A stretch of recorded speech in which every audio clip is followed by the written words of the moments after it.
I've been giving lectures for about 20 years, and at some point I realized that lectures alone don't change a person's life. For real change to happen, a person's heart needs to open. And opening the heart requires certain things that lectures alone cannot provide. The first thing I understood was that people need to sing during lectures because it helps them open up emotionally. Later I learned from Vedic knowledge that ancient wisdom was always delivered through chanting, in verse, not plain prose. Because when something is said in prose, it can be boring. People can't go deep into the topic. That's why I started singing during my lectures. At first I was very scared because my singing teacher once told me, "Please, Oleg, never sing." She said I don't have a natural deep sense of sound, and sometimes I might sing off key. But still, songs bring joy to the heart, and people who understand proper intonation laugh when I sing. It brings them joy in a funny way. Others simply feel uplifted, so during lectures I sing, and everyone's happy. Some laugh at my singing, others just feel joyful. A song helps us live and build life. It always leads the way, and those who walk through life with a song will never get lost. A song changes the atmosphere. When I sing, the whole atmosphere changes. It becomes easier to live and easier to understand the material. Later I realized something else. Lectures are better when they're based on something practical. When I just speak my own theory or someone else's, people don't trust it much. So I started thinking, where can I find truth that is both practical and strong? Then it struck me, the study of relationships between men and women should be based on clear, universal laws. These laws should be practical and based on proper principles, not just someone's opinion. And I found in the Vedic scriptures that the human psyche, the mental structure, has a real, well-defined form. The psyche is not just what Pavlov said, a combination of nerve impulses. It has a clear and real structure. We each have a mental structure, and because of that structure, people behave in predictable ways. It's all predictable. Then I started going deeper, studying the structure of a woman's mind, a man's mind, and their differences. The first thing I focused on was the foundation of the mental structure. In Sanskrit, it's called manas, the mind. The mind is that part of us which constantly seeks happiness. It lives on happiness. Why does it need happiness? Because the Vedas explain that the whole body, every cell, is nourished by the energy of the mind. The mind has energy, and the body cells are nourished by it. Just as, let's say, I'm nourished by water now because water has energy. I like it and I take water and drink. Delicious. In the same way, our body enjoys the energy of happiness. It's pleasing. And this energy of happiness is gathered by the mind through the 5 senses. These 5 senses collect happiness energy. A young man sees a beautiful girl. That's happiness energy. He starts staring at her. Why? Because she radiates happiness and his whole system feeds on that happiness. As the song goes, living without love, people simply can't. An hour without love is a wasted hour. We feel happy when we love, even if our love is not returned. When someone likes something and they feel it through others' emotions, it brings them joy. A person lives for happiness. Without it, life feels empty. The mind is always searching for happiness. It needs it to feel satisfied. Without happiness, it suffers. This suffering may show up as depression, hurt feelings, anger, or irritation. All of these are signs that a person is not fulfilled. They lack happiness in some area of life, and they don't know how to fix it. When someone doesn't have happiness, they may even struggle to fall asleep, tossing and turning, wondering what to do and why they feel this way. Their goal is simply to understand, where is happiness? The part of the mind that searches for happiness is called the intellect. You're yawning. Am I being boring? Not singing enough? So again, the mental faculty that seeks happiness for the mind is known as intellect. All the cognitive senses that the mind has are located in the head. There's hearing, sight, smell, and touch. Well, touch is spread throughout the body, but the other senses are mainly in the head. These senses are meant to help the body stay alive and healthy, and for that we need to fill the body with happiness. Taste brings happiness through food, sight through beautiful images, hearing through sound, touch through physical contact, and smell through fragrances. But sometimes, no matter what a person does or sees, there is no happiness. That's because just experiencing the world isn't enough. We also need a goal in life. We must understand where we are going, and the one who shows us that direction is the intellect. The intellect is that part of the mind that's made of the power to lead us toward happiness. The mind depends on the intellect to find happiness, and the ability to recognize where happiness is, that's called knowledge. Knowledge is something that helps us find happiness. A person needs to know where happiness is. If they don't, they won't be able to live properly. One must understand where happiness lies. That's why this knowledge brought you to the lecture. And what brought me to the lecture? I donate all the money that comes from these lectures to support the development of Vedic culture. So just so you know, money didn't bring me here. Then what did? I do want to give you knowledge, but that's secondary. Primarily, I have my own purpose. I want to see your kind faces, your eyes. I truly enjoy looking at people. Everyone has their own unique gaze. I can feel a person's inner nature because I study it deeply. I really like observing people and learning about them. My goal is to see happy faces, to see that you were able to transform after this seminar. For a happy life, a person needs a goal. Without a goal, there can be no happiness. You may see this world, hear it, but without a goal, there's no real joy. The Vedas explain that a person has 3 centers of intelligence through which they understand and gain knowledge about this world to find happiness. The first center of intelligence is located in the forehead. It is connected with knowledge, with the energy of understanding. This center is what brought you here. The second center is in the heart. It is connected with love. It was this second center that brought me here. In search of happiness, I came to Tumen. My heart led me. There is a third center of intelligence. It is in the pelvic area and is linked with eternity, or the desire to live. I definitely didn't come here out of fear. Not at all. And I believe you didn't come here out of fear either. Most likely, it was love. Some of you have been listening to my lectures for a long time and came out of love. Others came with a desire to learn. In any case, we must understand, without love, knowledge cannot reach the heart. If a person listens with doubt, they will never truly absorb the message. That's why, in the beginning, it's best if we come a little closer, so the knowledge can reach us. It can even reach a person in the mother's womb. There was a great sage named Shukadeva Goswami. 5,000 years ago, while still in his mother's womb, he memorized an entire sacred scripture. It's hard for us to understand how this is possible, but sometimes such things do happen. There's also a third subtle structure called self-esteem, or human ego. This mental structure aligns everything the way it should be. When a person desperately longs for happiness and tries to get it for themselves, instead of simply working for others, living for others, and receiving happiness at the right time, they start demanding it from others, and in that case, the environment resists giving them happiness. For example, if I start telling you, please listen to me, over and over again, you'll soon feel annoyed, right? I should serve you. If I serve you, you'll want to listen. But if I pressure you, you won't like it. Isn't that true? This is the point. We must understand that there are 2 types of egoism. One kind demands things for itself and creates conflict. The second kind is based on wisdom. A person may think, yes, I don't have enough happiness right now, but if I just desire it for myself, things will get worse. So instead, I should do something for others. As soon as a person starts acting this way, happiness begins to grow in their life. Egoism acts like a compass. It either points us toward victory over our fate or toward defeat. For example, if a girl strongly desires to get married, it stirs up the environment around her. She waits for her future partner, and this waiting makes her lose weight. She becomes unhappy, her cheeks grow pale from longing, life feels heavy, and she keeps on waiting. As a result, she ends up like the princess in the cartoon, The Bremen Town Musicians, where she was separated from her fiancé, the musician, and became deeply sorrowful. This always happens because of the wrong mindset. A girl shouldn't just sit and wait to get married. She should radiate her feminine energy, her natural qualities, and offer that to the world. Serve with it instead of dreaming endlessly about marriage. Dreaming about marriage leads to disappointment, but serving others brings joy, and her cheeks become plump, radiant, happy, and beautiful. Waiting alone leads to sadness. She becomes gloomy. Oh, you poor little troubadour. Just look how thin you've become. I'll take care of you. I don't want anything else.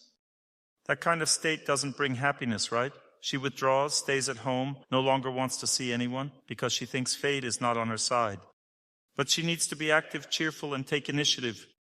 Imagine I go to an exam, desperately hoping just to score a passing grade, say a B. This desire actually affects the teacher because the energy of our mind is open. It's not locked inside our body, it connects us with others.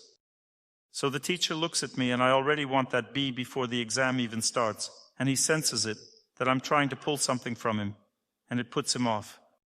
This intense focus on getting a result, when our whole psyche is centered on it, ruins our chance of happiness. This is the activity of the false ego. This is why family arguments and fights happen. Why did you treat me that way? I was expecting something from the other person. I wasn't acting for their benefit, but expecting something from them. That expectation made me upset. I came here thinking, I'm Dr. Oleg Torsunov. Almost everyone knows me. I arrived as this well-known, and yet they didn't even set up the sound properly. Can you imagine? I came with expectations. I expected the sound to be excellent, but the moment I expected it, it turned out to be poor. I was thinking everything would go smoothly, but it didn't. I met this guy. I'm beautiful, I'm a great girl, many wanted to marry me. I turned them down, and now he's being rude to me. At first I just wanted to grab them and yell, "What's going on? I'm Dr. Torsunov and there's no sound?" Then my true ego, my intelligence and knowledge started speaking in my heart. Dr. Torsunov, stay calm. Everyone is watching you, and you're going to share knowledge. If you don't have knowledge, at least behave normally. So I took a few breaths, smiled, and said, let's adjust the microphone a little bit. That's how we were just before the lecture started. The Lord tests us in different ways and gives us the chance to understand, through life situations, how to live correctly. It's natural that when a person is waiting for something and doesn't get it, they start to feel anxious. At the very least, we know when we're not behaving properly.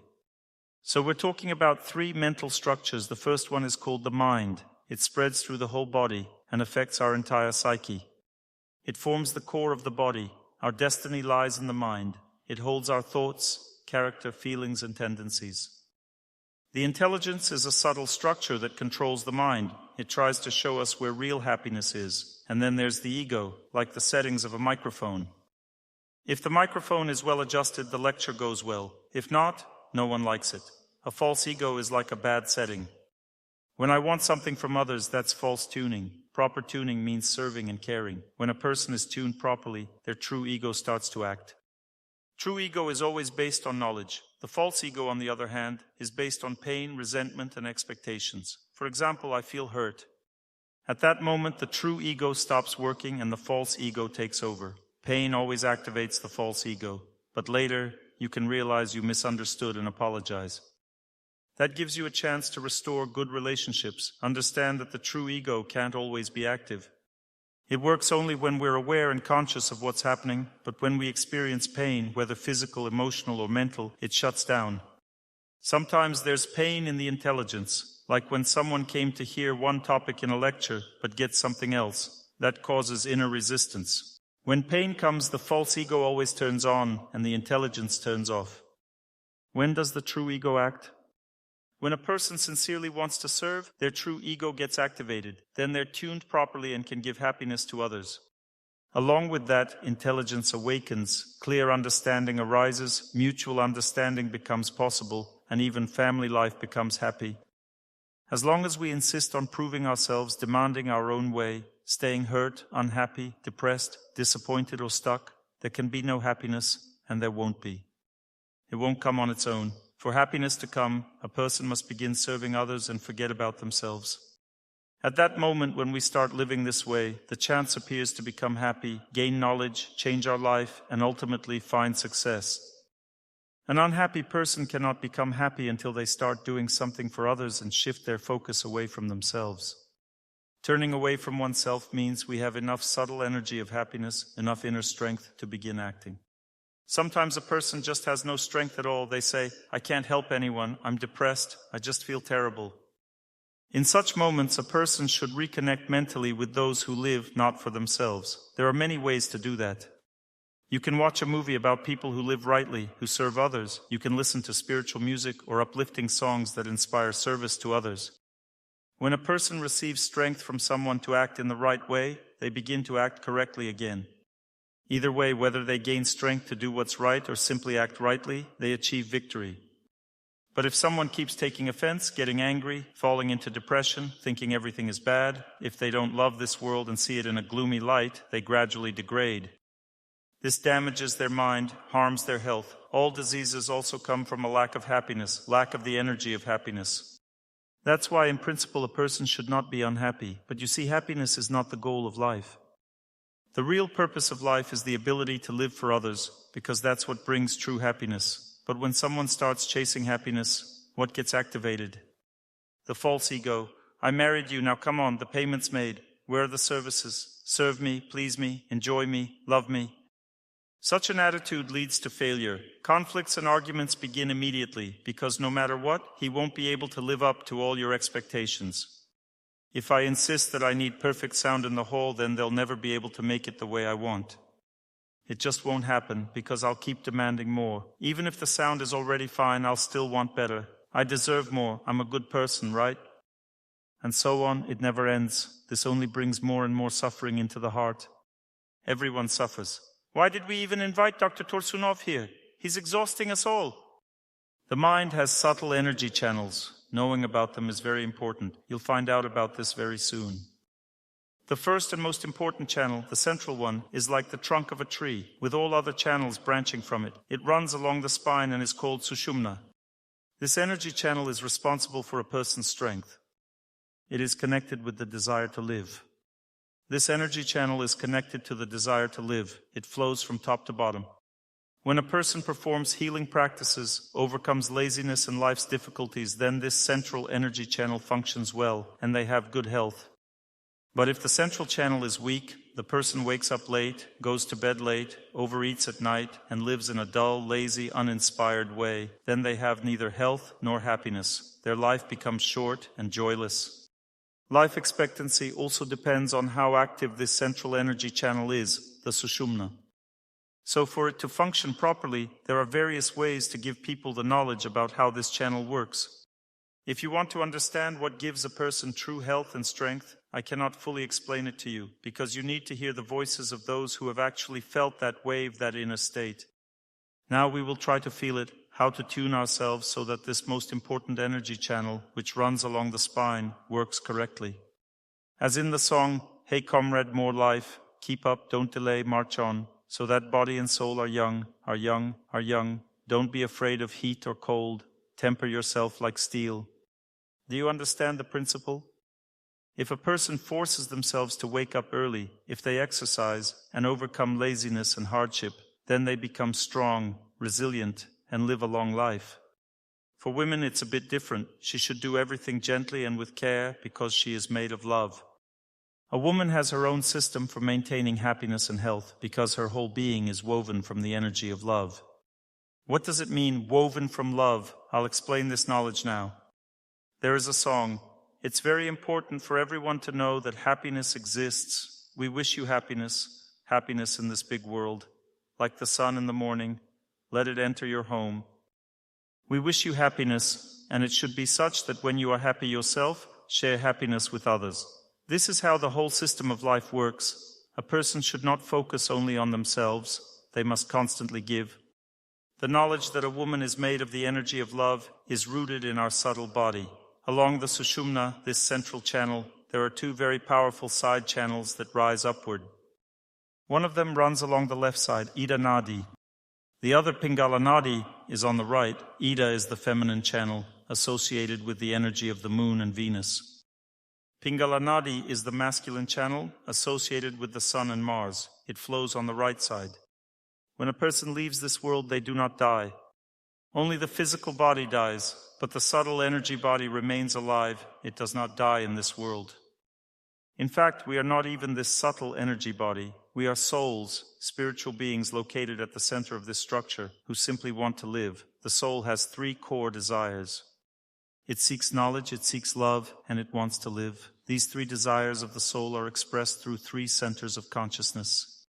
The soul resides in the heart region. We are tiny spiritual sparks that live eternally and never die. The subtle body pervades the entire physical body. When the physical body dies, the subtle body leaves along with the soul.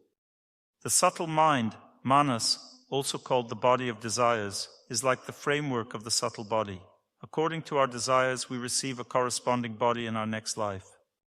If someone desires knowledge, success, and wants to achieve their goals, to become a person capable of overcoming their destiny, then the soul desires knowledge and receives a male body in the next life. If the soul longs for peace, harmony, love, happiness, care, tenderness, and affection in relationships with loved ones, then it receives a female body in the next life. The third center of consciousness is not related to gender. The lowest center is simply linked to our basic desire to live. When a soul takes birth with a desire for love in a female body, the energy channel on the left side becomes highly activated and powerful. In every person, male or female, the left side carries a feminine nature. It is connected to one's personal life. The left eye and left ear are both related to personal relationships. You should confess your love through the left ear. It is connected with personal relationships.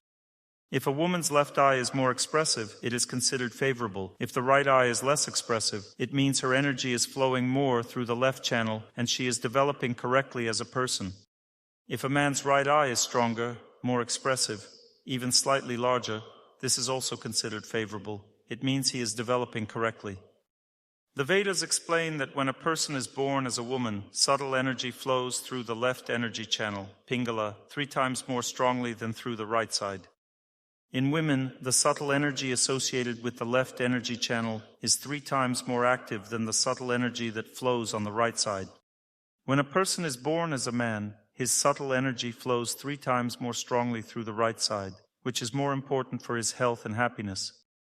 When subtle energy flows through the left side, connected with the energy of love, a person develops the following character traits: desire to act within relationships, compassion, the ability to care, a deep sense of family ties, and a strong belief in family relationships.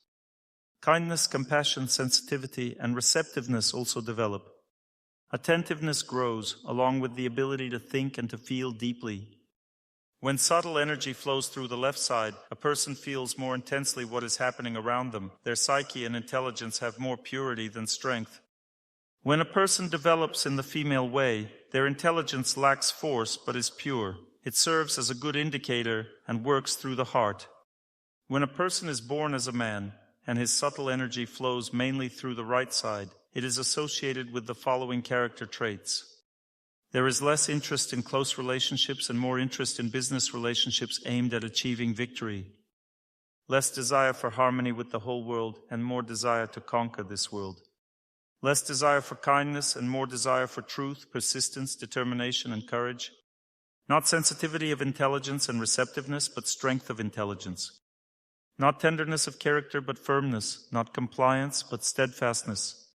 When a person develops in the male way, their psyche is not as attentive as a woman's, but more single-minded. When a person develops in the male way, he focuses on the goal and ignores the obstacles. In contrast, a woman notices the obstacles, studies them, and sees harmony in this world. The intelligence of men and women is structured differently. A woman's intelligence is very sensitive. It develops based on knowledge that comes through her heart. If a woman feels that her heart responds to this knowledge, she immediately begins to absorb it through her ears and lets everything inside her. She becomes filled with its strength. A woman needs the power of knowledge. That's why a woman is always filled with strength. She loves to listen. If she likes something, she gladly listens and takes it all in completely. A man, however, won't absorb knowledge right away. He needs to figure everything out first. That's why men don't listen quite like women do. A man listens differently. He tries to figure everything out. He studies and understands everything first. Even the very understanding of knowledge differs between women and men. A woman says, I received knowledge from here. I learned this here. This is the female way of receiving knowledge. And a man says, I already knew all this myself, but Dr. Torsunov is right. I don't disagree. The energy of knowledge works differently in men and women, because if everyone studied like women, there would be no one to critique or correct. Men are critical about everything. They question and evaluate everything. Women are inspired by knowledge. This creates balance and harmony. Imagine if everyone were only inspired.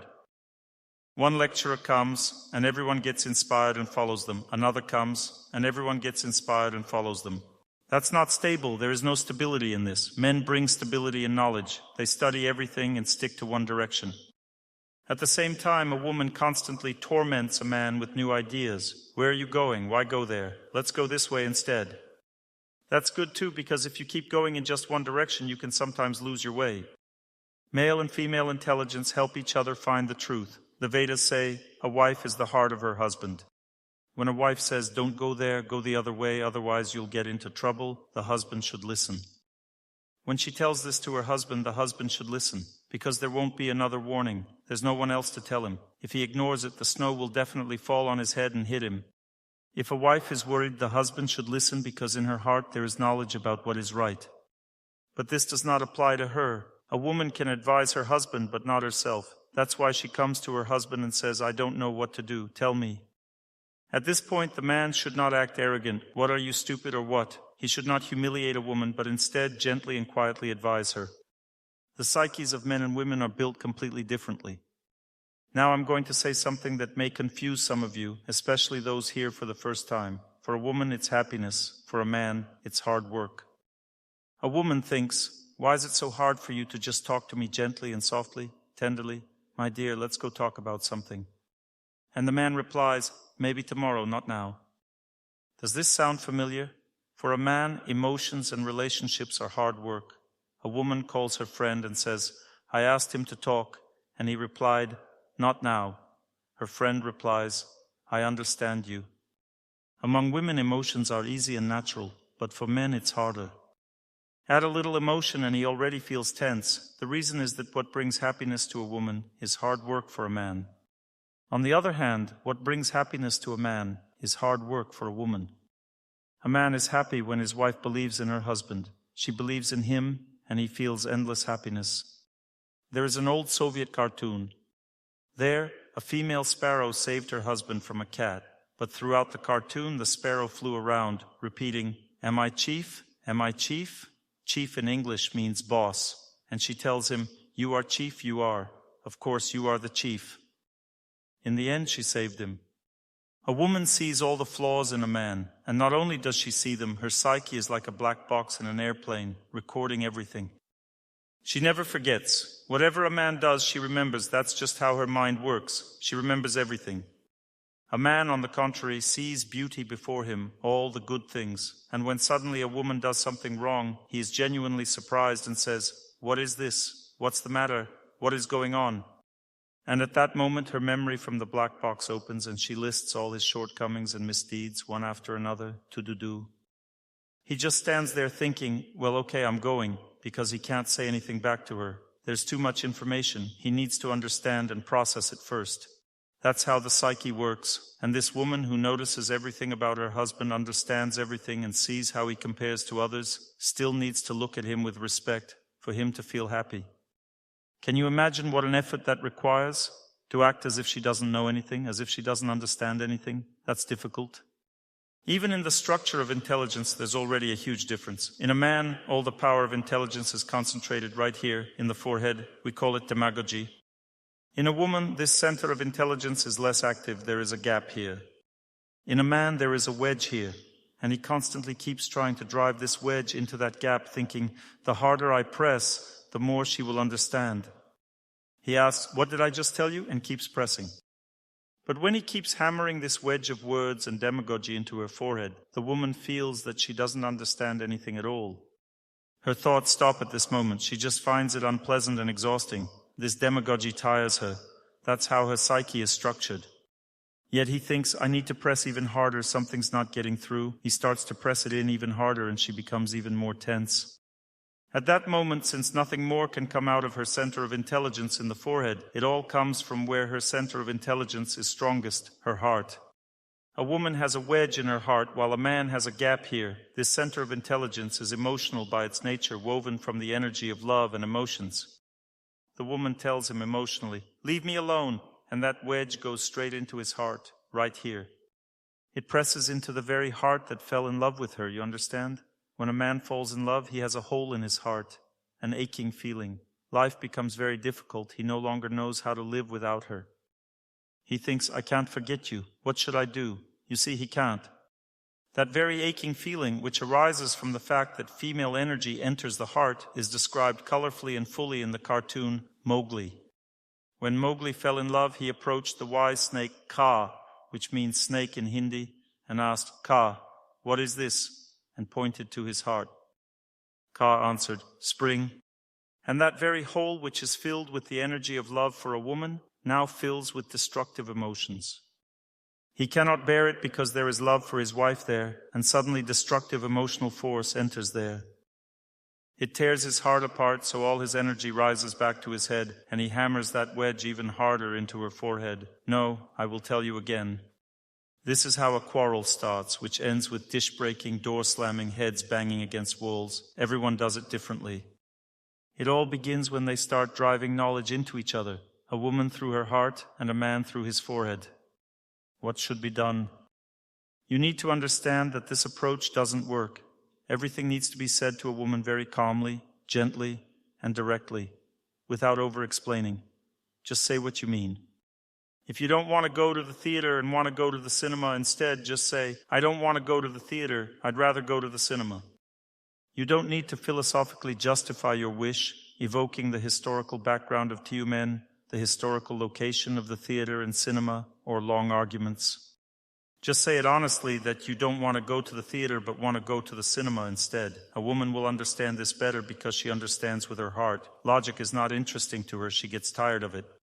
A man needs to be told everything calmly, without too much emotion, and then he will feel and understand everything. Otherwise, if you overwhelm him with emotions, his mind shuts down and can't take it in. Are you tired? Is it okay? Let's all say together, we wish everyone happiness.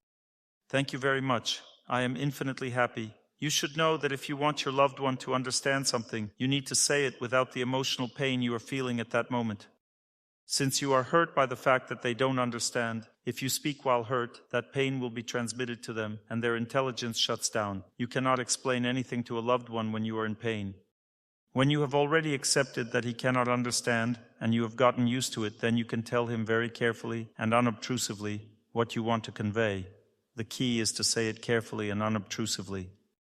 It is very important to understand that relationships between a man and a woman grow only if they begin to understand each other. Understanding and knowledge are passed between them only through love. Love always speaks with a calm voice. Our loved ones are very sensitive, very. Do you know why? Because that's how the system of close relationships works. When people start living together, their psyches essentially merge. One begins to feel the other very deeply, and a strong connection forms between them. Any violent emotion causes great pain in the heart, and often we don't even realize we are being violent. When a woman speaks in a feminine way with another woman, Mary, you know how everything is so great or bad for me now, she speaks emotionally. The other replies, I understand you. They talk to each other like this, and it resonates in their hearts. Or when a man talks to another man saying, Alex, look, here's how it is, listen to me, I'll explain. The other one says, go ahead, tell me. And they're fine with each other. But when this happens between a man and a woman, problems arise, because there's an overload. Like when a microphone overloads, it's impossible to give a lecture. You need to lower the frequencies. A woman needs to speak calmly without pushing emotions. A man needs to speak without imposing his knowledge or saying things in a way as if he understands everything and she understands nothing. A woman shouldn't push her emotions, and a man shouldn't push his knowledge. A woman might want to say, you don't feel anything? Well, I'll make you feel it now. But he can't really feel it because he has a gap there. She needs to tell him calmly, and then he will try to understand. If we are so different, if a man has pressure here and a woman has a blockage there and vice versa, then how can they live together? What should we do? This difference is exactly what creates harmony if a man and a woman respect each other. What does it mean to respect each other? It means acting on the strong sides of the other and not burdening each other's weak spots. If a man wants to explain something to a woman, he should explain it very softly and gently, with kindness and emotion. If a woman wants to explain something to a man, she should speak logically, very carefully explaining why it is so. A man should speak unobtrusively and explain his philosophy gently. It's very hard for a man to speak tenderly and softly.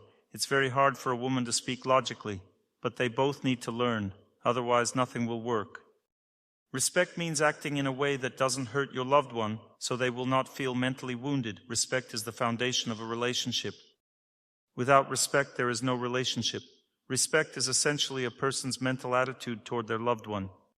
We are naturally tuned to ourselves. Women know how to behave with women. Men know how to behave with men. But tuning in to our loved one is always hard. So how should a man tune into a woman? A man needs to tune into a woman as follows. He needs to treat her like a feather that might fly away to another man. She is like a feather, touch it and it flies away. He should be very soft, careful and tender. He should speak and communicate very carefully, tenderly and softly. The most precious thing in a woman's psyche is her feelings. She comes to her man and says, listen, I want to tell you something now. I feel something and I want to tell you. A man doesn't understand this at all. He thinks, what is there to talk about? You feel something, fine, feel it. Why talk about it? But for her, her feelings are important. What she feels matters because this is knowledge for her. It's very important that the man understands. At that moment, the man is being tested. He must stand at attention, take a deep breath, and listen carefully to what she feels. When he does, she becomes so grateful that he listened to how she feels, that he heard how she feels and understands. When a man truly listens, a woman feels grateful because most men never want to listen. They immediately run away. Most men don't care what she feels. A woman feels that she is alone and that no one understands her. It's very hard for a man to understand a woman. It requires real effort from him. That's why a woman should also speak about her feelings more calmly. She doesn't need to dump all her feelings on him at once. It's better to do this later with a girlfriend. Speak briefly to your husband. Don't torture him with too much at once. It's difficult for him to feel. He's not a woman. What does respect for a woman mean? It means understanding that sometimes she will sit next to you, and at that moment you must focus all your consciousness on her. When can a man completely focus all his consciousness on a woman? When he is enjoying her. He turns off the TV, enjoys her, undresses her, feels good. He focuses his attention completely, and everything is great. But when he needs to serve her, not enjoy her body but truly serve her, that's when his attention wanders. His thoughts get distracted by the TV. It's hard for him to concentrate on what she feels. That is exactly what it means to serve another person. Not use them like a beautiful body, but really understand the person next to you. This is hard, but that's the idea. Do you know why they came here with a child? Because they both wanted to attend the lecture and they had no one to leave the child with. I am very grateful to them for this. What are your names? Lena and Sasha. Thank you very much. Respect is a serious, most difficult austerity because even after all I've explained, a man still won't understand why he needs to speak tenderly and affectionately. He thinks that it's like I'm playing along with her. But this is not playing along. This is how it must be done. Because a woman in this world feels very sensitive. She wants harmony and to be understood. She is very sensitive. Any disharmony causes pain in her heart. It's better for her not to communicate at all than to communicate in disharmony. She needs everything to be neat and proper, and a man should behave neatly and correctly at home. What does respect for a wife mean? It means that when you come home, you don't throw one sock here and the other there, even if you want to. It means you don't walk into the kitchen in dirty shoes, even if you don't care. You have to do everything properly, because a home is woven from rules and regulations of how to behave. A woman keeps everything clean in the apartment and does it properly because that allows her to live peacefully. She simply cannot live there any other way. She needs to have everything in its proper place, and it's not up to the man to decide where things should be placed. Even if a man decides where to put something, it will still end up elsewhere anyway. She will rearrange everything regardless, so don't get upset about it, just remember where things are. A woman is very sensitive. She needs everything around her to feel harmonious. If there's disharmony, she cannot live in that apartment. The apartment must be clean. If it's not clean, she gets nervous and feels unwell. That's just how a woman's psyche works. It's very sensitive. When a man comes home, it's no longer a factory. He has to behave carefully, take his shoes off properly, put them in their place, and tiptoe to the kitchen. Then eat carefully, gently, quietly, and neatly. No loud chewing, no slamming the fridge door.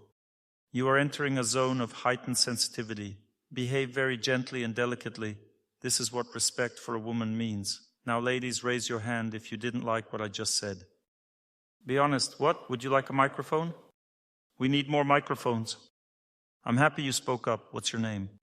Masha. I'm glad to see you here. What were you saying? My mother-in-law still puts things where she wants. Your mother-in-law is in charge, not you, right? That's why you don't agree with me.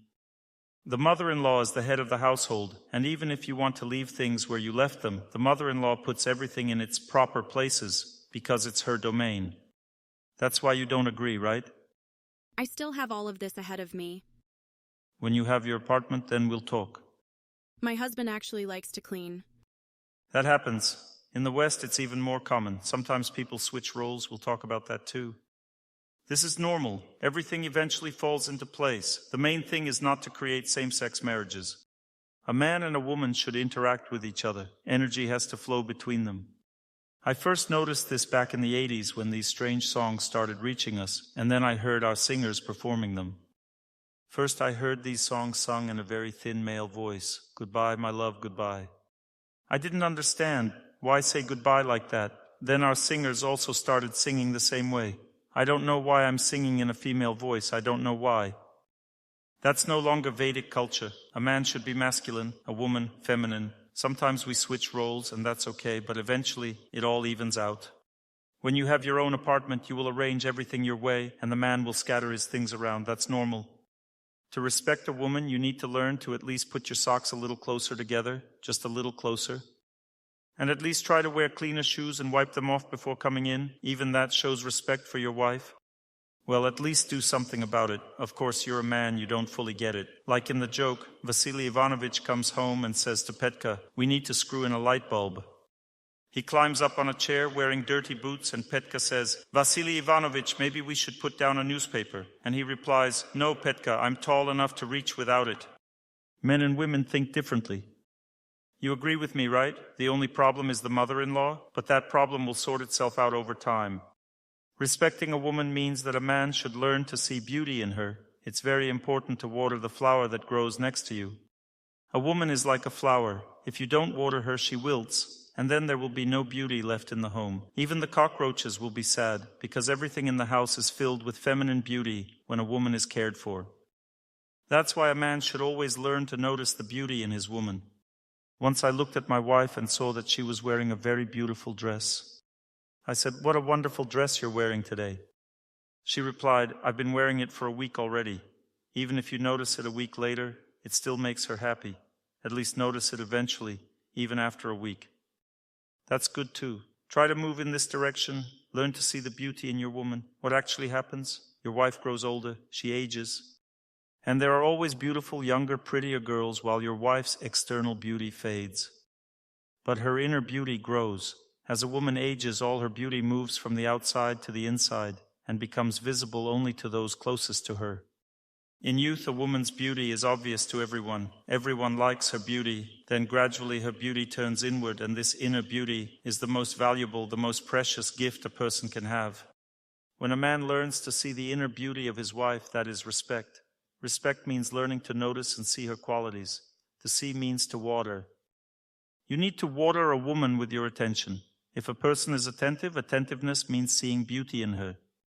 No other kind of attention is needed. This is called respect for a woman. If a man does not cultivate respect for women within himself, he will never be happy in his personal life. Because his wife will not return this energy of beauty to him. She will not feel harmony, will not feel unity, and will not give the energy of beauty back. Then comes the question, how can a man avoid being henpecked if he tiptoes around the house, always acting gently, tenderly, and softly, speaking kindly, sensitively, and so on? A man who is capable of behaving this way with a woman does so precisely because he is masculine. Because it's not masculine men, but weak ones who behave differently. They get offended by women, scold them, and speak rudely. This is a sign of male weakness. So if a girl is dating a guy, how can she determine whether he is ready for marriage? Because for a man to be ready to marry, he has to mature. How can you determine if he is matured enough, if he is strong enough as a man to marry? Ladies, don't you know? Throw a tantrum at him. Right, throw a little tantrum. Great, that's what you learned from the lecture, right? You need to throw him a small tantrum. No one can stand a big one, but a small one is possible. Then suddenly you're a little offended, just a little, and watch his reaction. If the guy endures that and doesn't grumble or complain and does his best, it means he's ready to get married. But if he starts protesting in response, it means he's not ready yet. The second way to check, there are two masculine energies that indicate that a man has developed as a person. The first is the ability to tolerate women's emotions. A developed man means he can endure women's emotions. Usually a developed man breathes calmly, stays silent. That's how he tries to endure when his wife behaves emotionally. Then she jumps on his neck and says, "Thank you, you are so good and patient, I'm such a fool." And they get harmony as a result. It's good when a man endures. The second way to test a husband is, You say to him, "You know, my dear, if we get married, you will be the only one working." Say it gently, lovingly, unobtrusively, with compassion, care, and attention, and watch how he holds up, doesn't waver. You hung a little toy on him, like on a Christmas tree. If the tree holds, it's good, you can buy it. Am I saying something wrong? That's exactly it. So the Vedas explain that the woman is the river of life. She flows. The river flows in the family.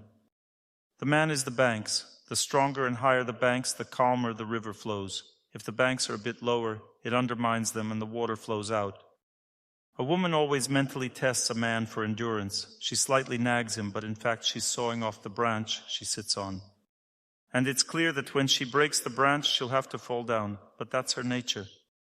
Sometimes she even blames herself for this, thinking maybe she sawed you off too much, but she has to nag her husband because she needs to harden him. A man must be strong, and that's why a woman always tests him. The river always erodes the banks because it must flow fast and beautifully.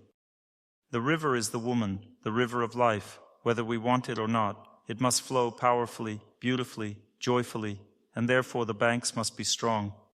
When water falls on a rock, the rock remains as it was. A man must be strong like a rock, and then family life becomes happy. He must be very gentle in relationships, but strong inside, like a rock. This is the best way for a man to be happy in family life. This is how he builds his respect for the woman.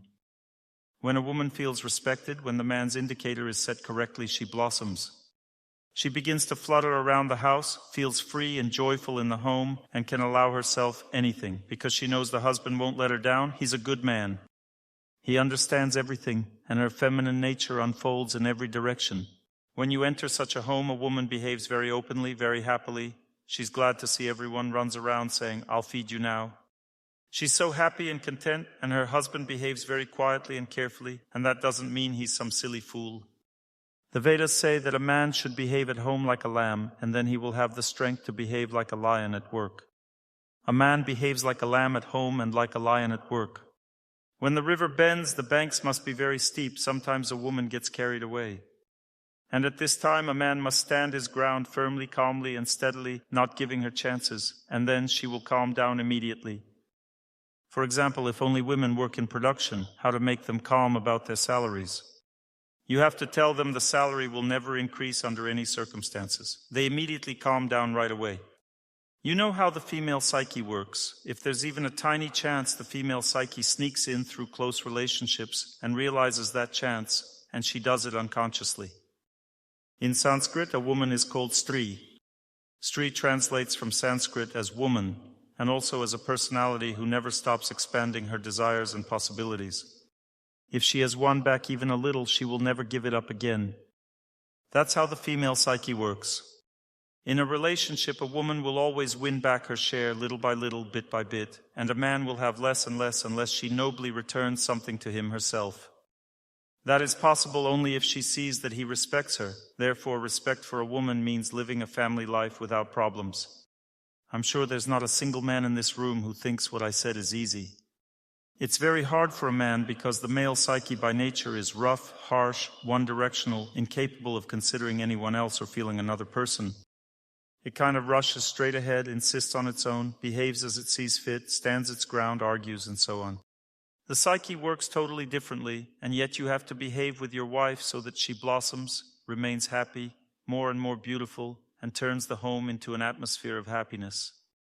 The more you suppress a woman's feminine nature, behave insensitively without care or tenderness, the less she fills home with an atmosphere of happiness. She lacks the strength to fill home with happiness. You should know that everything at home carries feminine energy. Wallpaper with flags in your home or floral? Floral, good. Are the curtains floral or with little flags? Floral. Is the bed like a bunk bed, or is it kind of like that? All like this? Like that, yes, and all the furniture like that too? Everything in the apartment carries feminine energy, soft, flowing, gentle.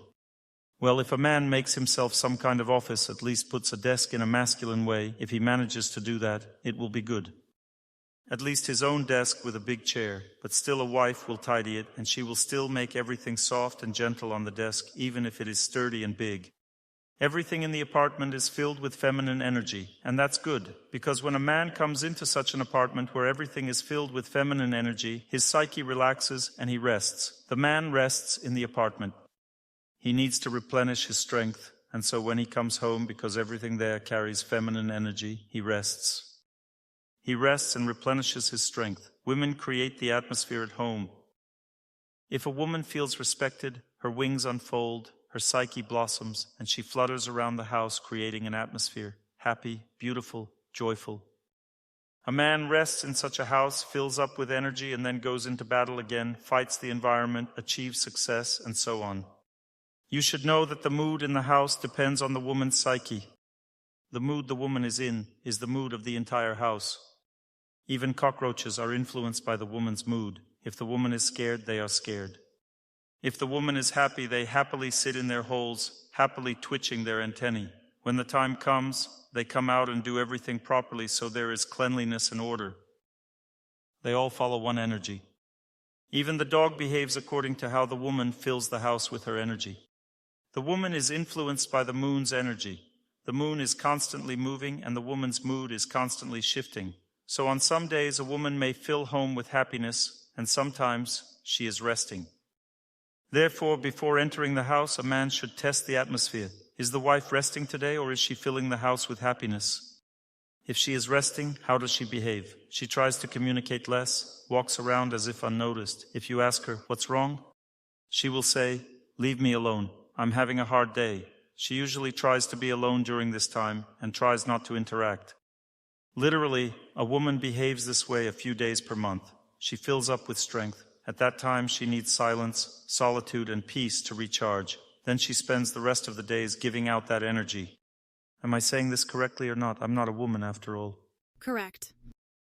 At that time, when a woman is recharging her strength, a man should not expect happiness and joy in the house. He shouldn't follow his wife around asking, "What's wrong?" She'll say to him, "Am I bothering you? I'm not bothering you. Leave me alone." At this time, a man should focus on self-improvement. On some days, a man must generate his own energy of happiness. If he sees that his wife is tired, he should leave her alone. If, for example, a wife is against you watching hockey, then on the day when she locks herself in her room, it's the perfect time to turn on the TV and yell, "Goal!" Fill yourself with your energy of happiness that day. It's allowed, but don't bother your wife. That's the system. Now respect for the man. Men can relax now. That's it. You can rest. Women get tense and will start sweating and feeling burdened because respecting men is an austerity. 3 things a woman must know to be happy in family life. First, accept your husband's character. Second, accept your husband's income, his ability to earn money. Accept your fate. Accept it. Don't nag him about it, but accept it. He earns as much as he can and tries. Third, accept his bad habits.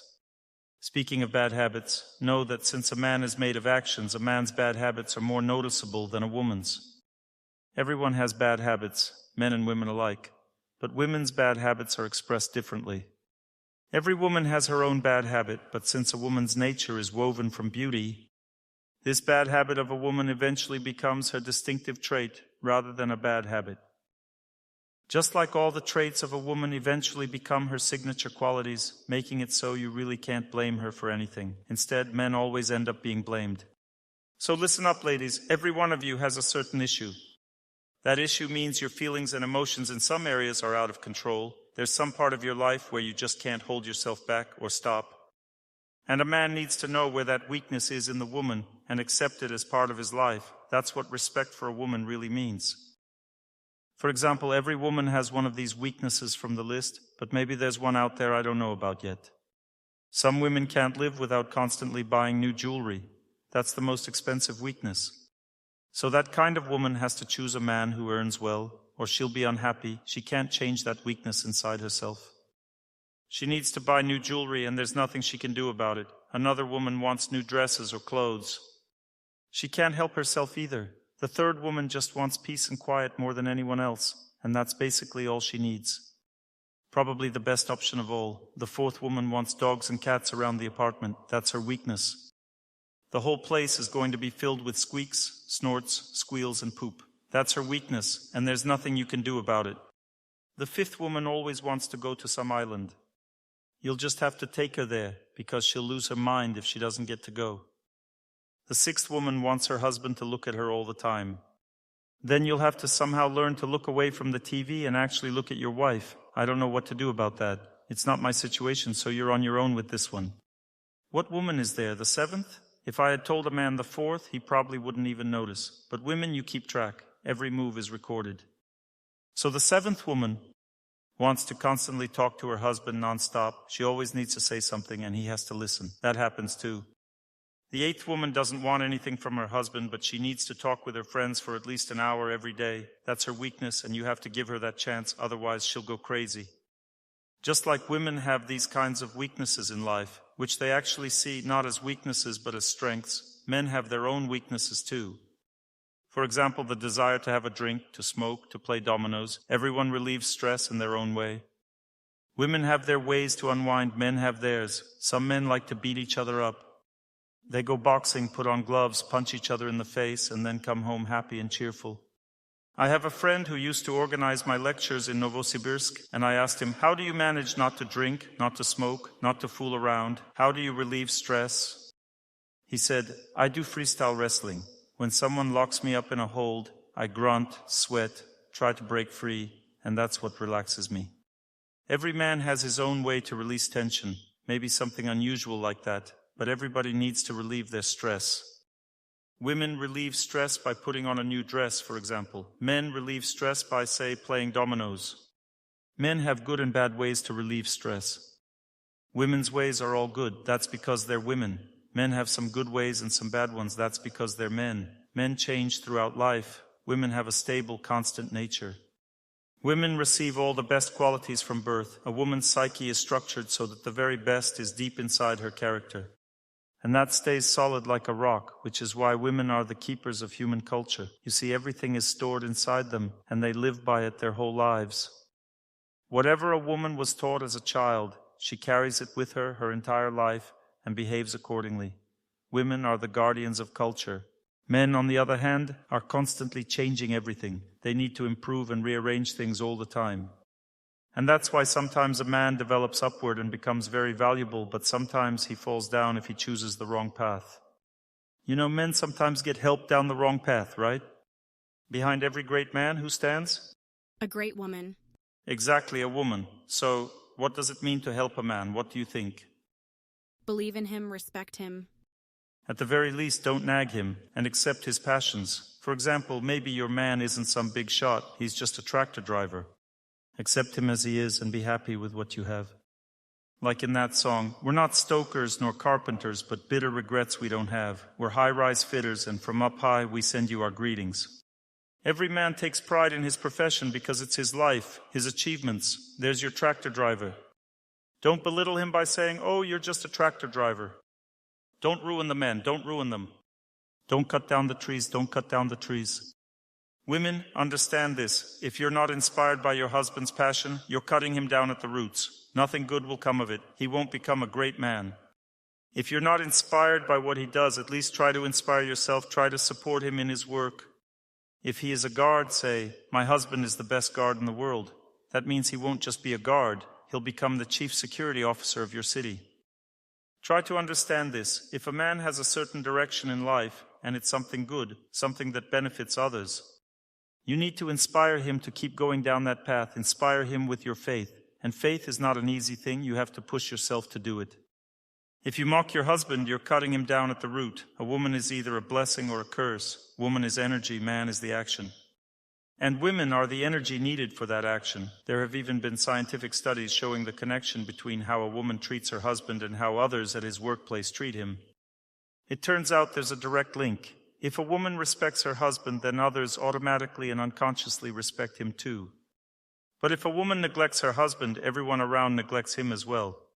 Respecting a man is an asceticism practice for a woman because she sees all his flaws. But a wise woman doesn't tell him his faults, she only speaks of the good.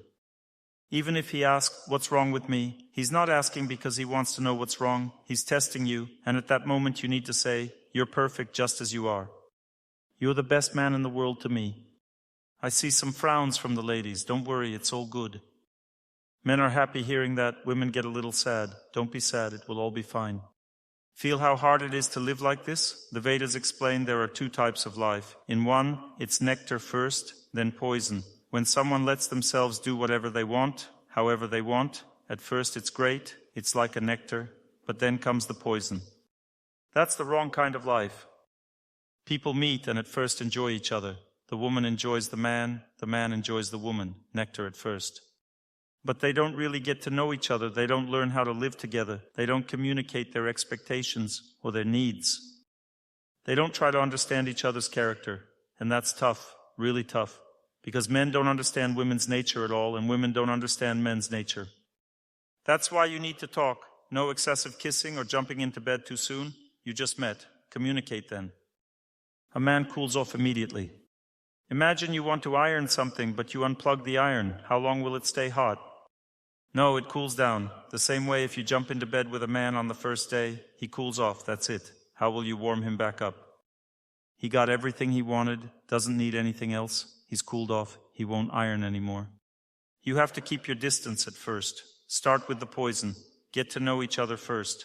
Then comes the nectar, when you've gotten to know one another. Like the song says, maybe you're the best in the world, but you don't realize it right away. First poison.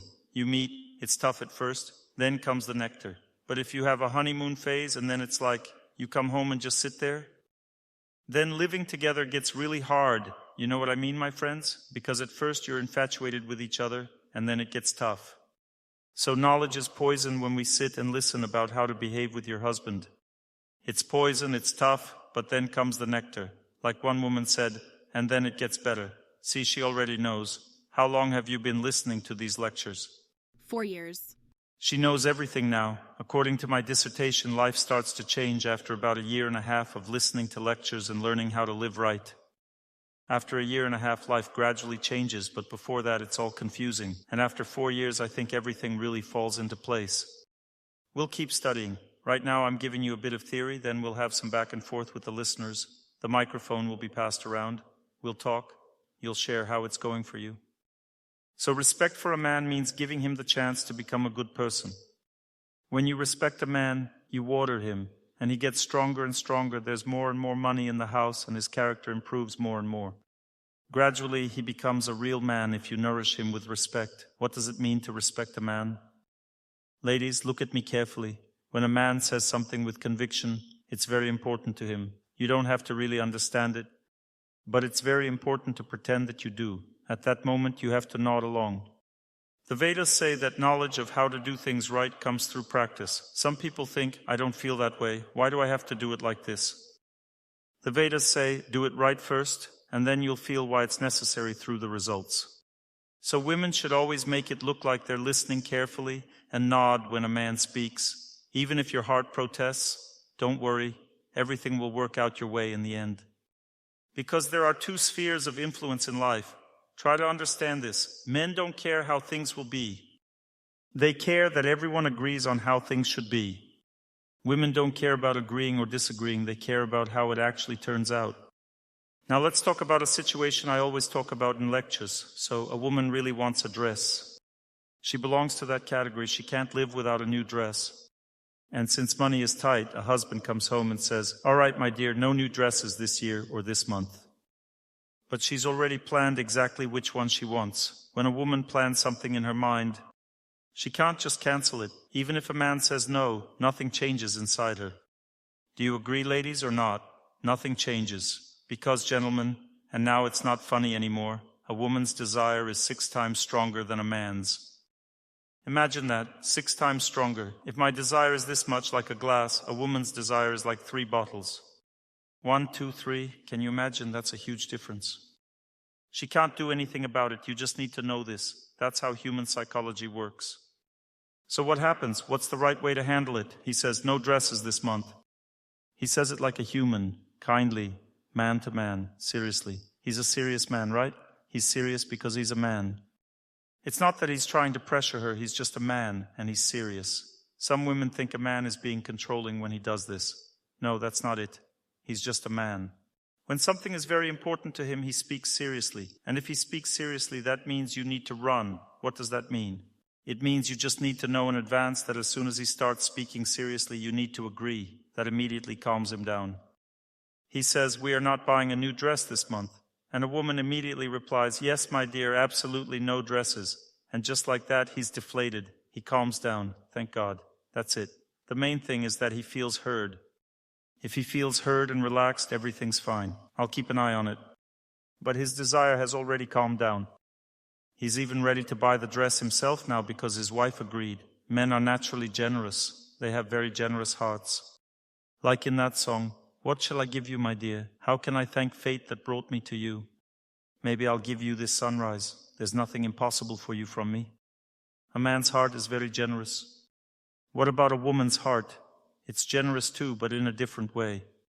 A woman can give a smile, she can feed everyone, she can give what she doesn't even need. She can give a lot too. But men, remember this for your whole life. Money that a woman earns is unbearably burning like hot coals.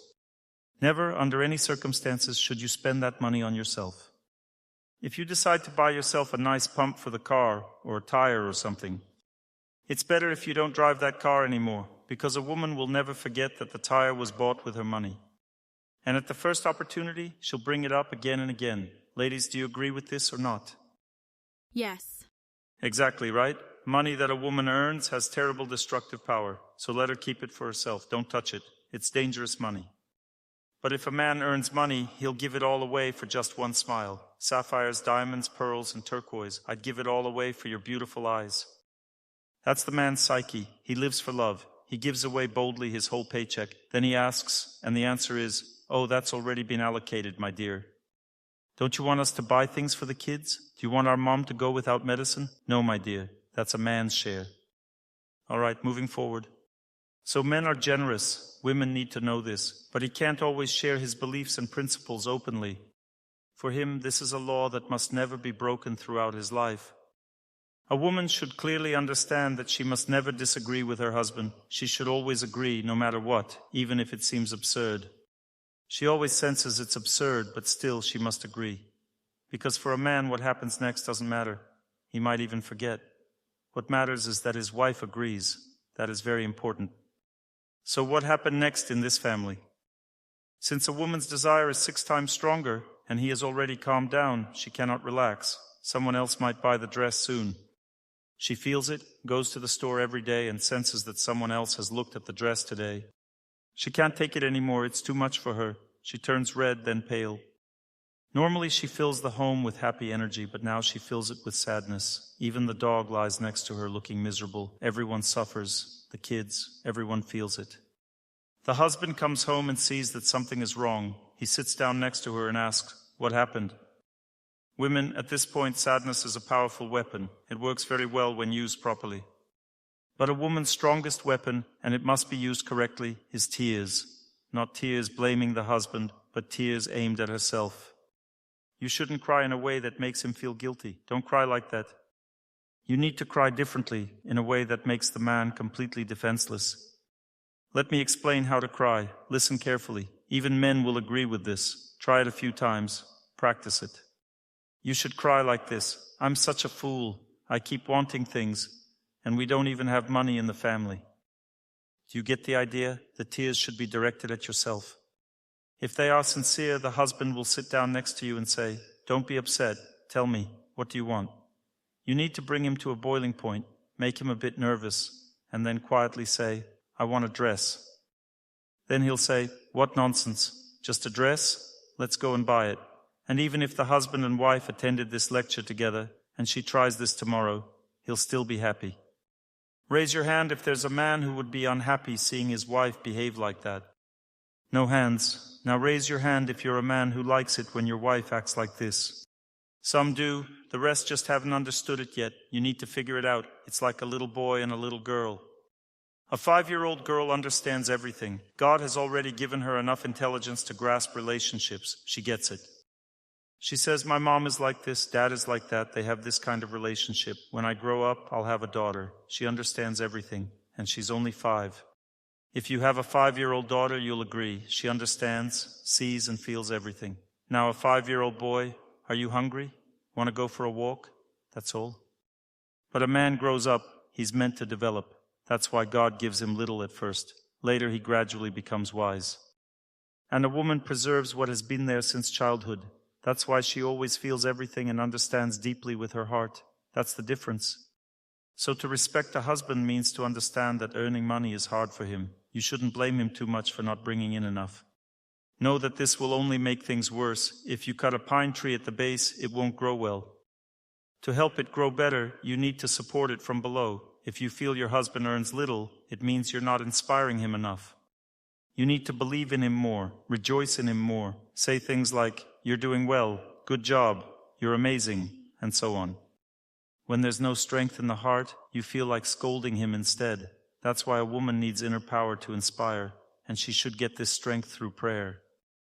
A man also needs strength from prayer in order to respect his wife. Don't try to get strength from each other. The Vedas say, in a family, you should give strength to your loved ones and receive strength from God.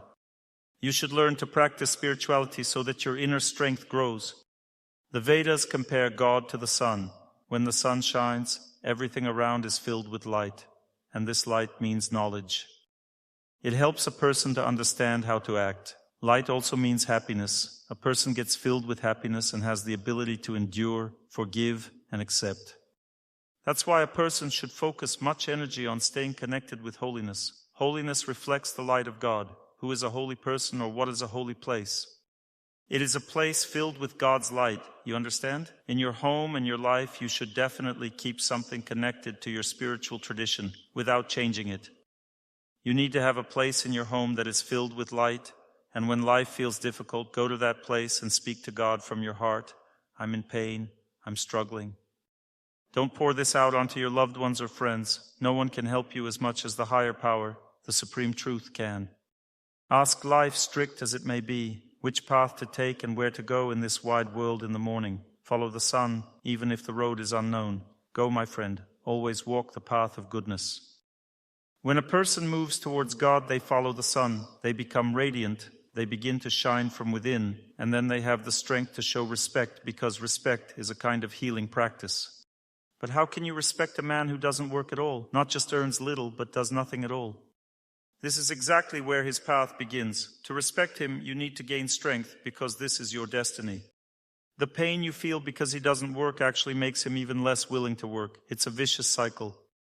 The Vedas say that everything we see in our close ones is simply a reflection of our own destiny. Understand that God doesn't unite people without a reason. What does it mean to unite people?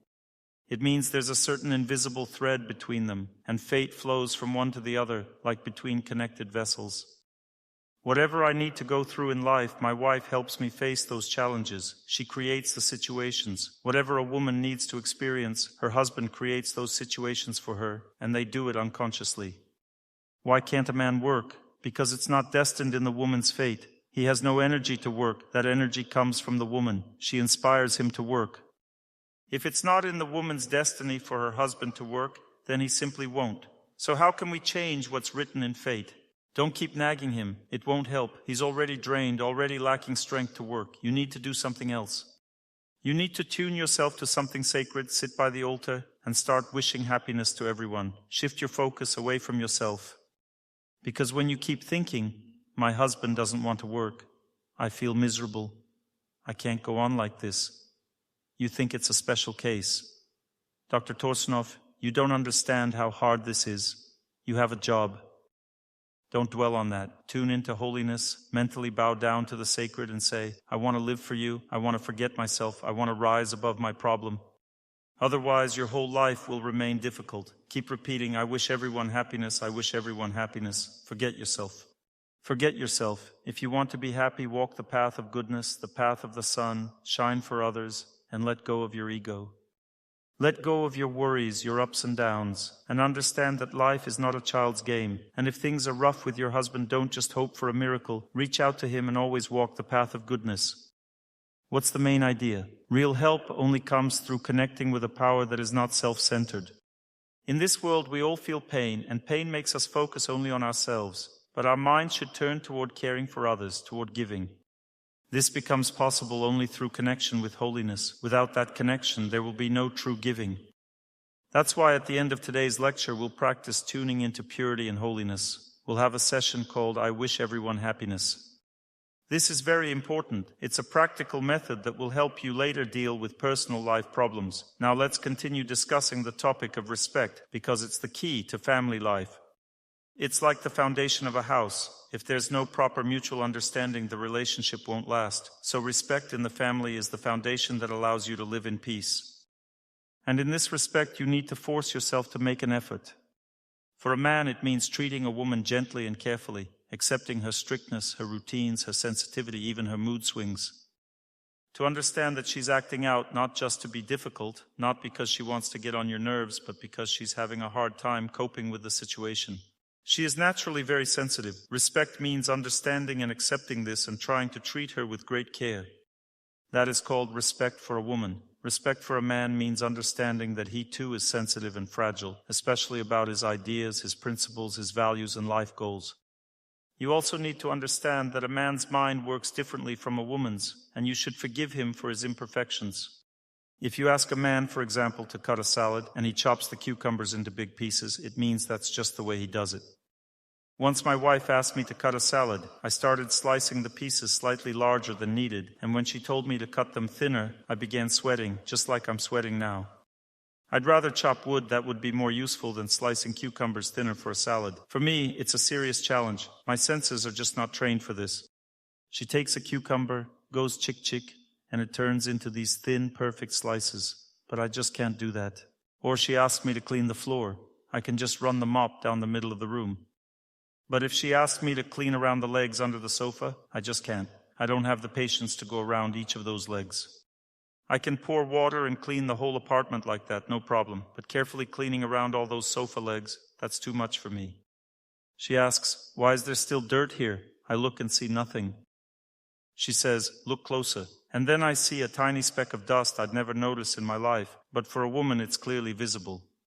She walks through the apartment and suddenly gasps.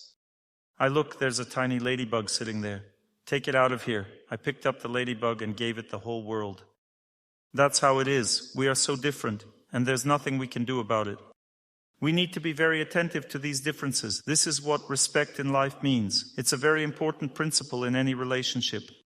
Respecting a man means not pointing out his flaws. A man cannot easily accept that he has any shortcomings. He sees himself as complete. It's like when a man says to a woman, "Your hairpin is not in the right place." What happens next? She'll take it and hit him on the head. A woman cannot accept that from a man. Everything about her appearance must be seen as perfect, and a man should accept it as such. He should say, "Your hairpin looks perfect in your hair." That's what he should say. Then she'll go to the mirror and check what perfect means, and she'll see the pin has slipped. She'll say, "I think it doesn't look perfect," and he should reply, "Well, maybe just a little bit." That's the kind of relationship a man and woman should have, you understand? And this is exactly how a wife should correct her husband too. You need to tell him, "I think you're really good at communicating with your boss, really good." He'll say, "Then why is he firing me?" At that point, just put on a thoughtful face and say, maybe try speaking to him a bit more politely. He might respond better. Then he'll understand that he needs to speak to his boss with more respect. When we comment on someone's core personality traits, we need to be very careful. For example, if a man wants to hint at a woman's beauty or emotions, those are her most sensitive personal areas.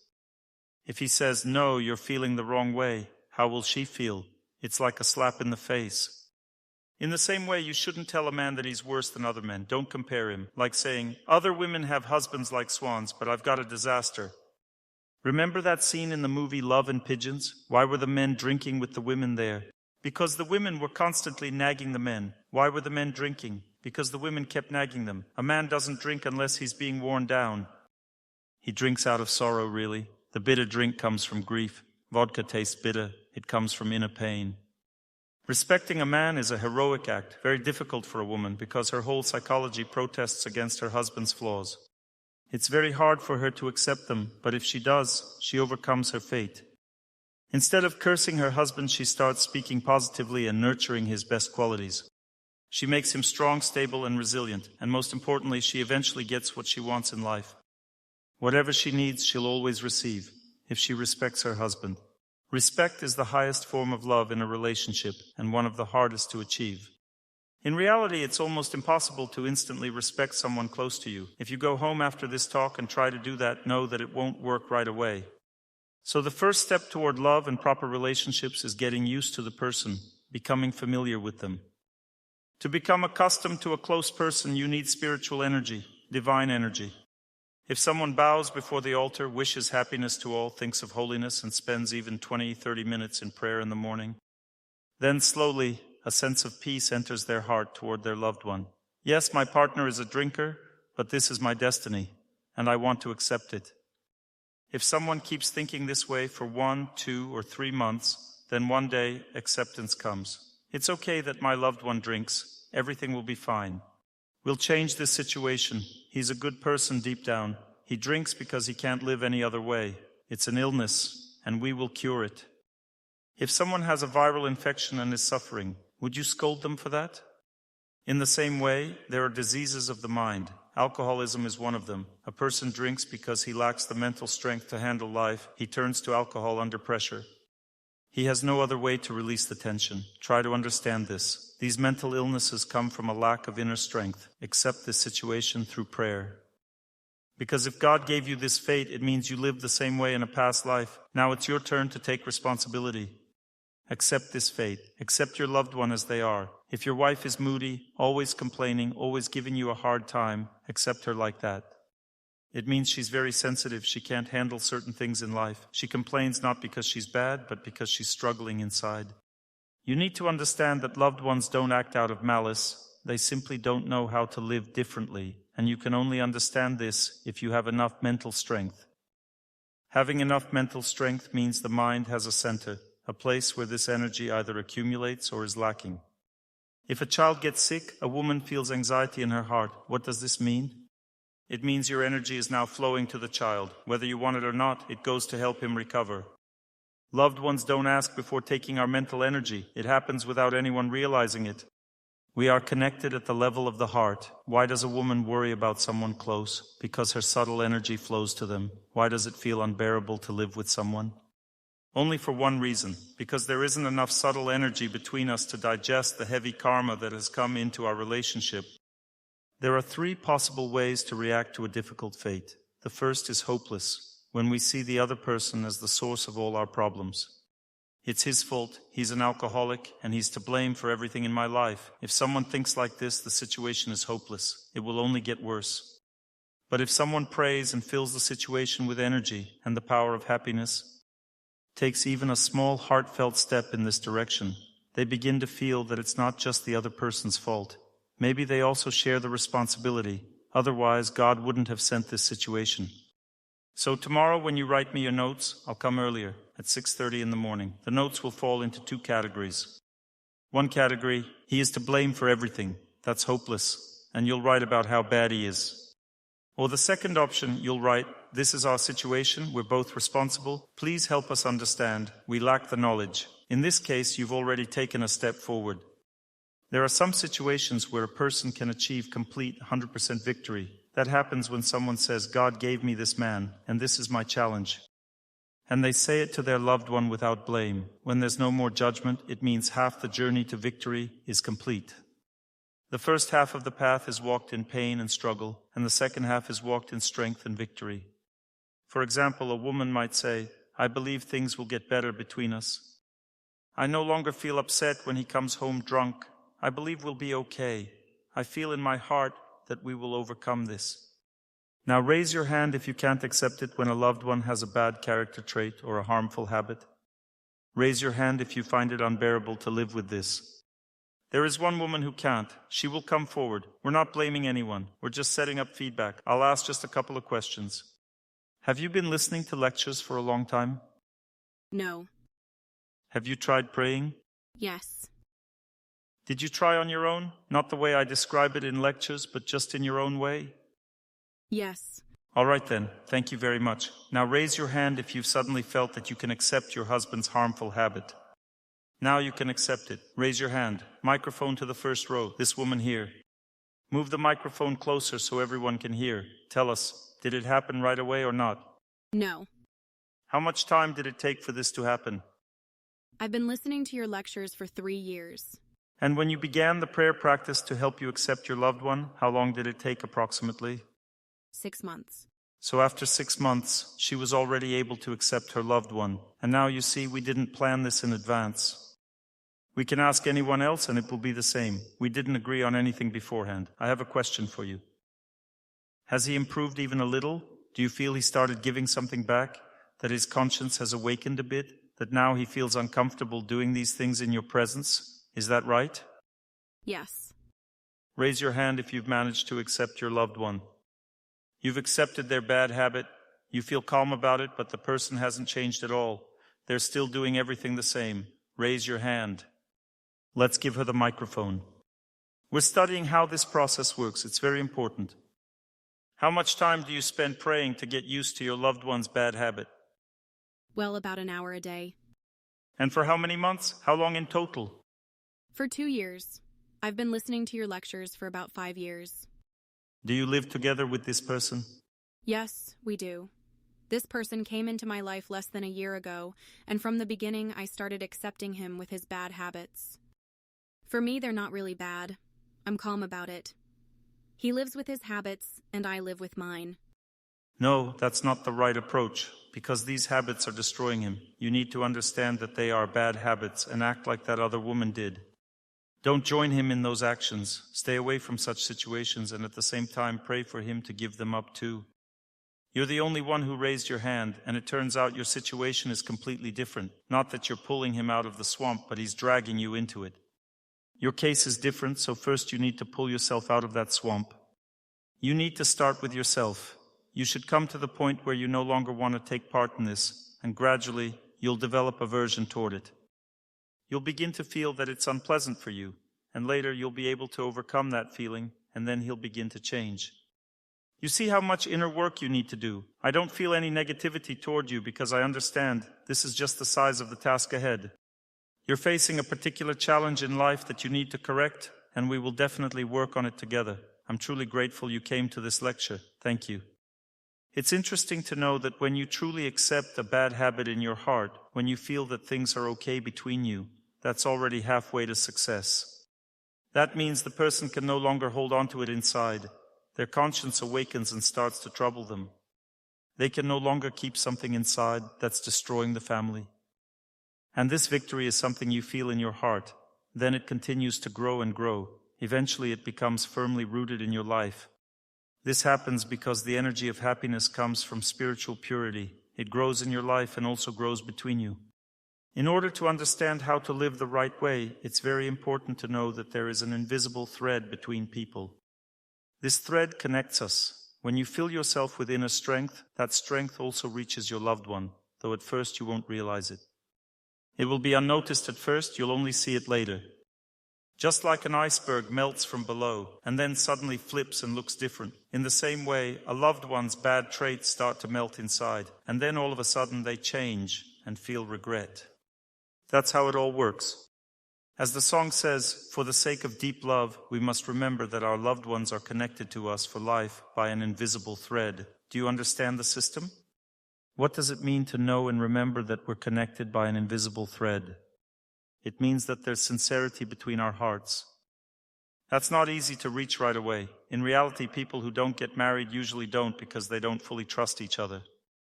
There's no other reason. They may say, we just don't want to. We're modern, we can live without marriage. But the real reason is a lack of trust. That lack of trust comes from weakness in the heart. The place where happiness comes from is blocked. There isn't enough inner strength, so people fear each other. Even after living together for years, they still feel disconnected. They can't be truly close because closeness grows only through work done by the heart. Real closeness needs effort, emotional effort. And once that work is done, then people can stay together for a long time. As the song says, silver weddings and unquenchable fire. Where does this fire burn? In the heart. Can you speak honestly and sincerely to your loved one?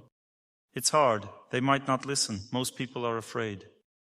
They live together, raise children, work, build a house.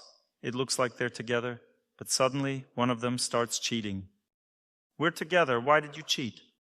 Because you were never truly together. People are truly together when they have heartfelt conversations, when the thread is tied. I always feel, somehow I feel, that a thread will form between you and me. And once that thread is tied, there's nothing to be afraid of. The thread doesn't mean just walking together or dropping kids at school together. The thread means I can open my heart to you and not be afraid you'll hurt me, because opening the heart is painful. And people can tolerate each other. The thread also means we accept each other as we are, but that doesn't mean we copy each other's behavior. We accept each other. We believe everything will be fine. We digest each other's flaws and try to help change them in our hearts, not with words. Living together happens in the heart. You can't keep hurting each other with words. This work happens only in the heart. I can't lecture my wife. She tells me, go give lectures to your listeners. I know them all by heart. If I do something wrong, she says, this lecture, this minute, go listen and see how to do it right. Close people don't listen to preaching. Real change only happens through love. That's why we must learn to accept them and tolerate their flaws. If we can't endure, nothing will change, and will ruin our lives and damage our children's future. 80% of divorces in our country are among couples who were officially registered as husband and wife. But there's still an 80% chance that you'll get divorced. That's the reality of the statistics. Such a festive mood doesn't really fit here anymore. To avoid divorce, you need to gain knowledge. Knowledge gives us the strength to overcome fate, and true knowledge comes from holiness. When the night falls in a relationship, bad fate arrives, but you must believe that good times will come too. As the song says, the golden sunbeam was hidden by the veil of darkness, and suddenly a wall rose again between us. The night will pass, and a bright morning will come. I know happiness is waiting for us. The night will pass, the hard times will end, the sun will rise, the sun will rise, the sun will rise. The sun here means God. If you don't set up an altar in your home, the sun will not rise in your life. Understand this, when holiness enters a person's life, darkness, ignorance, and suffering disappear. Without knowledge, happiness is impossible. Our intelligence must know where to go to receive true happiness. Now we'll begin a practical session. There are about 500 people here, and together we can really help ourselves and move forward in our destiny. To build a relationship with God, you need knowledge. This knowledge is found in the emotions and attitude of those who pray. Here's what we'll do now. First, listen carefully to the voices of the people who are praying. I'll play an Orthodox prayer because most people here are Orthodox, so they feel at ease and spiritually supported today. So the choir of monks will sing. Try to connect with their mood. Listen deeply, open your heart to their voice, and with that feeling repeat, I wish happiness to everyone. If you feel that you're able to do this, to listen and repeat, I wish happiness to everyone, with that mood, then I suggest one more step. Remember the source of faith and holiness in your life, maybe a saint, an icon, or a sacred book. Think of something sacred and bow to it in your heart. A person should become like a closed electrical circuit with a light bulb in the center. I am that light bulb. I wish happiness to everyone. The energy comes from the voices of those who know how to connect with God and flows toward the sacred within my own faith and tradition. I draw energy from them and also from the people here who are repeating, I wish happiness to everyone. With that energy, I offer it to the source of my strength, my faith. And I keep repeating, glowing with light. Because if I don't shine, the energy moves the wrong way. I must be full of light to shine like the sun. You must shine. I wish happiness to everyone. Forget yourself. When a person is in this mood, 3 stages of victory over fate begin. First, when you listen to the prayer, repeat, I wish happiness to everyone, and bow to the sacred. A deep calm fills your heart. That means your heart is already filled with the power to overcome your fate. As soon as that happens, memories come to mind. Connections form with people who need this happiness. Don't worry, it doesn't mean you're getting distracted. Don't focus too much on these thoughts. If you do, it means you're trying to fix everything on your own. If you could have fixed it by yourself, it would have been done already. So don't let your mind wander. If painful feelings come to your heart, just keep listening to the prayer, repeating, I wish happiness to everyone, and bow to the saints. Gradually, the problems will begin to melt away, and then you'll feel joy in your heart. When this happens, then repeat, I wish happiness to everyone with this joy. Don't get carried away by this joy. You need to give it away too. This is how it works. Everyone sit up straight. Without good posture, we won't have any strength. We need to focus and keep our energy strong. Let's make a few small adjustments now. I'm not exactly sure how far the microphone should be so that you can clearly hear both me and the voices of those people. So we'll just fine-tune it a couple of times. Everyone sit up straight, listen to the voice of dignified people and repeat. Thank you all. To learn more on the subject of health and healing of the body, please make sure to read my health guide, available for download on my YouTube channel or on my Instagram page. Thank you very much, and see you soon.